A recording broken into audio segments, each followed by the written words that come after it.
இப்போது நம்ம வாழ்க்கையில் நல்லது கெட்டது சந்தோஷம் துக்கம் அது மாதிரி பல நிகழ்ச்சிகள் நடக்கும், பல நிகழ்வுகள் நடக்கும்.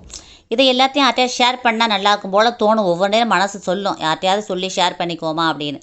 மனிதர்களை நம்பி யார்கிட்டையுமே உங்களுடைய ரகசியங்களை சொல்லவே சொல்லாதீங்க. முருகப்பெருமான்கிட்ட ஷேர் பண்ணுங்கள். உங்கள் மனசோட துக்கங்கள் சந்தோஷங்கள் நல்லது கெட்டது எல்லாத்தையும் பகிர்ந்துக்கணும் அப்படின்னா முருகப்பெருமானுக்கு முன்னாடி போய் நில்லுங்க. நீ தானப்பா எல்லான்னு சொல்லி மானசீகமாக பேசுங்க. உங்கள் மனசோட எல்லாத்தையுமே கொட்டிடுங்க அவர்கிட்ட. அவர் பார்த்துக்குவார்.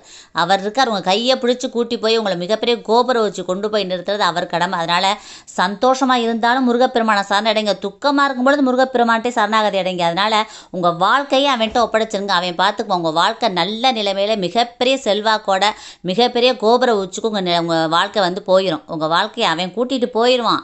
அதனால் யாரையும் மனிதர்களை நம்பி நீங்கள் எந்த ரகசியத்தையும் சொல்லவே சொல்லாதீங்க.